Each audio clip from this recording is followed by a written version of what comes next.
Hi అండి, ఎలా ఉన్నారు మీరంతా? నేనైతే బాగున్నానండి. ఇదేంటో తెలుసా? చాట అంటారండి దీన్ని. ఇది వెదురు కర్రతో చేస్తారు. వెదురు కర్రని సన్నగా బద్దల్లా చేసి ఇది చేస్తారు. అయితే ఈ చాటకి కలర్ ఎలా వచ్చింది అనుకుంటున్నారా? ఇది కొద్ది రోజులు వాడిన తర్వాత ఆటోమేటిక్గా హోల్స్ పడతాయి. అంటే వెదురు బద్దలని లూజ్ అయ్యి కన్నాలు పడిపోవడం, లూజ్ అయిపోవడం జరుగుతూ ఉంటుంది. అలా కాకుండా ఉండాలంటే దీనికి ఒక చిన్న చిట్కా ఉపయోగిస్తే ఆటోమేటిక్గా ఈ కలర్ అనేది కామన్ అనమాట. సరే, కలర్ లేకుండా కూడా చేయొచ్చు, అది వేరే వీడియో చేసి పెడతాను మీకు. మన చిరుధాన్యాలన్నీ బియ్యం, ధాన్యం, ఇట్లా పప్పులు, ఆ తర్వాత ఉలవలు, మినువులు, పెసలు, ఆవాలు, జీలకర్ర, ధనియాలు, ఇట్లా ఏవైనా సరే చెరుక్కోవాలన్నా, రాళ్ళు తీయాలన్నా, దానిలో డస్ట్ ఉన్నా ఇలాగా చెరగటం వల్ల ఈజీగా అన్నీ పోయి నీట్గా వస్తాయండి.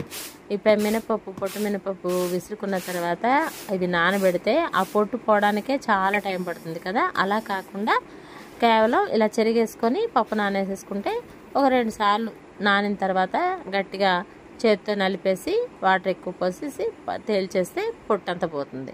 చూసారు కదా, ఈ పొట్టంతా కింద నేల మీద పడిపోయింది. ఇలా చెరుక్కోవటం వల్ల నీట్గా ఉంటాయి అన్నమాట. పురుగు కూడా పట్టకుండా ఉంటుంది.